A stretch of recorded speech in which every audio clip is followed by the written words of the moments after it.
அனைவருக்கும் வணக்கம். நான் உங்கள் சாந்தி பேசுகிறேங்க. இன்றைய பதிவில் நாம் என்ன பார்க்க போகிறோம் அப்படின்னா, நாளை வெள்ளிக்கிழமையோடு பிரதோஷம் வருகிறது.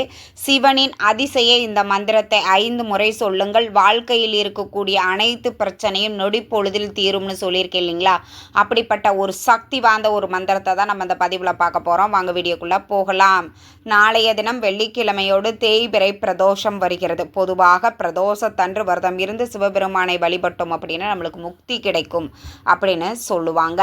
அப்படி இந்த பிரதோஷ நாளில் நாம் சிவபெருமானை நோக்கி விரதம் இருந்து வழிபட்டோம் அப்படின்னா சிவபெருமான் நம் வாழ்க்கையில் இருக்கக்கூடிய அனைத்து விதமான பிரச்சனைகளையும் தீர்த்து வைப்பார் அப்படிங்கிறது ஐதீகம். தினந்தோறும் நாம் சிவபெருமானை வழிபட்டாலும் இந்த பிரதோஷ நேரத்தில் வழிபாடு செய்வது சிறப்பான பலன்களை நம்மளுக்கு கொடுக்கும். அதிலேயும் வெள்ளிக்கிழமையோடு இந்த பிரதோஷம் வருவது மிக மிக சிறப்பு. வாய்ப்பு இருக்கிற அனைவரும் தவறவிடாதீர்கள். மாலை நேரத்தில் வரக்கூடிய பிரதோஷ நேரமான 4:30 மணியில் இருந்து 6 மணி வரைக்கும் இருக்கக்கூடிய இடைப்பட்ட நேரம் பிரதோஷ நேரம் அப்படின்னு சொல்லுவாங்க. இந்த நேரத்தில் எல்லா சிவ ஆலயங்களிலும் சிறப்பான அபிஷேகங்களும் ஆராதனைகளும் நடைபெறும். அருகில் இருக்கக்கூடிய சிவ ஆலயங்களுக்கு சென்று அபிஷேகத்திற்கு தேவையான பொருட்களை நீங்கள் வாங்கி கொடுக்கலாம். திருநீர் வாங்கி கொடுக்கலாம், பால், தயிர், கரும்பு ஜூஸு, இளநீர், திருநீர் இப்படின்னு உங்களுக்கு என்ன வாங்கி கொடுக்க முடியுமோ உங்கள் வசதிக்கு ஏற்ப நீங்கள் அருகில் இருக்கக்கூடிய சிவ ஆலயங்களுக்கு சென்று வாங்கி கொடுங்க. நந்தி பெருமானுக்கு இந்த அருகம்புல் மாலை கட்டி நந்தி பெருமானுக்கு சாத்துங்க. பொதுவாக இந்த அருகம்புல் விநாயக பெருமானுக்கு சாத்துவாங்க. ஆனால் நந்தி பெருமாளுக்கும் இந்த அருகம்புல் ரொம்ப பிடிக்கும். அதனால் அவருக்குமே இந்த அருகம்புல் மாலை சாற்றி வழிபாடு செய்வது அப்படிங்கிறது சிறப்பான பலன்களை உங்களுக்கு கொடுக்கும். அதே மாதிரி பார்த்தீங்கன்னா இந்த வெண்ணெய் நந்தி பெருமானுக்கு அந்த வாயில் வைப்பாங்க. இந்த தினம்தோறும் வாழ்க்கையில் ரொம்ப ரொம்ப கஷ்டப்பட்டுட்டு இருப்பாங்க. வறுமையும் தரித்திர நிலையையும் அவங்களால தாக்கு பிடிக்க முடியாமல் உயிரை மாய்த்து கொள்ளக்கூடிய அளவிற்கு கடுமையான ஒரு பிரச்சனைகளில் இருக்கக்கூடியவர்களும் இப்போ நான் சொல்லக்கூடிய இந்த ஒரு பொருளை நந்தி பெருமானுக்கு வாங்கி கொடுங்க. என்ன பண்ணணும்னா, வெண்ணெய் இருக்குது இல்லைங்களா, நல்லா பசும் வெண்ணெயாக பார்த்து வாங்கிட்டு போங்க. அந்த வெண்ணெயை நந்தி பெருமான் வாயில் கொடுங்க. நீங்கள் அங்கே இருக்கக்கூடிய குருக்கள்கிட்ட கொடுத்தீங்கன்னா அவங்களே வச்சுருவாங்க.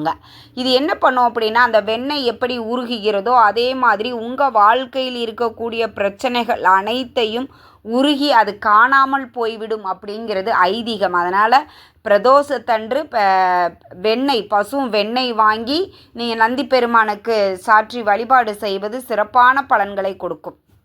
அதே மாதிரி வில்வ இலைகள், இந்த வில்வ இலைகள் சிவபெருமானினுடைய தல விருட்சம் இல்லைங்களா? இந்த வில்வ இலைகளை கொண்டு ஓம் நமசிவாய அப்படின்னு சொல்லி நீங்கள் அந்த வில்வ இலை 2 இலைகள் இருந்தாலும் போதும், அதை சிவனை போற்று வழிபாடு செஞ்சு பாருங்கள். சிவபெருமானினுடைய அருள் உங்களுக்கு பரிபூர்ணமாக கிடைக்கும்.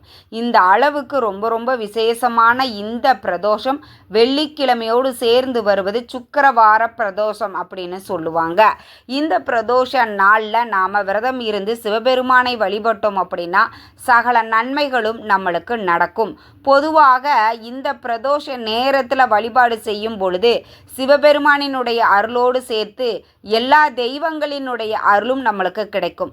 அதே மாதிரி இந்த பிரதோஷம் அப்படிங்கிறது மிக மிக சக்தி வாய்ந்தது. ஏன் அப்படின்னு கேட்டிங்கன்னா, வெள்ளிக்கிழமையோடு நம்மளுக்கு இந்த பிரதோஷம் வருது. உங்களுக்கு இப்போ டிஸ்பிளேல தெரியுது பார்த்தீங்களா? இந்த மந்திரத்தை ஸ்க்ரீன்ஷாட் எடுத்து வச்சுக்கோங்க, இல்லைன்னா ஒரு பேப்பரில் எழுதி வச்சுக்கோங்க.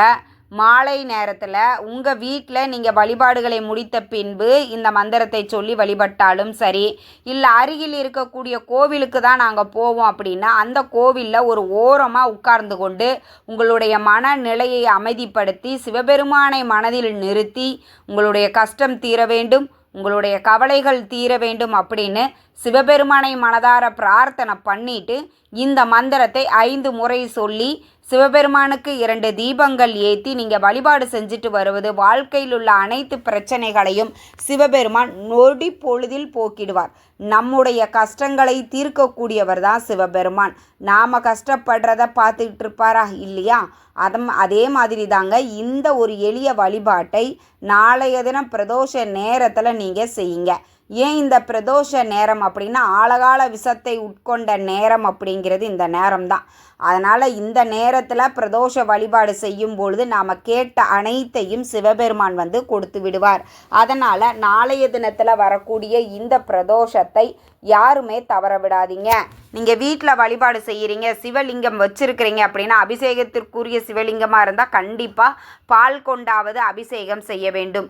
மொத்தம் 5 பொருட்களால் அபிஷேகம் செய்யலாம். பால், தயிர், தேன், அடுத்தது திருநீர், இன்னொன்று பார்த்தீங்கன்னா பூக்கள், இல்லைன்னா நீங்கள் இளநீர் இந்த மாதிரி வச்சு 5 அபிஷேகங்கள் நீங்கள் செய்யலாம். ஏன்னா சிவபெருமானுடைய பாஞ்சாட்சர மந்திரம் 5 எழுத்துக்களுடையது, பஞ்சபூதம் 5. அதனால் இந்த பஞ்சபூதங்களுக்கு அதிபதி யார் அப்படின்னாலும் அதுவும் சிவபெருமான் தான். அப்போது சிவபெருமானினுடைய அதிசக்தி வாய்ந்த இந்த மந்திரத்தை 5 முறை நீங்கள் உச்சரித்தாலே போதும். உங்கள் வாழ்க்கையில் இருக்கக்கூடிய தடைகள், பிரச்சனைகள் அனைத்துமே நீங்கும்.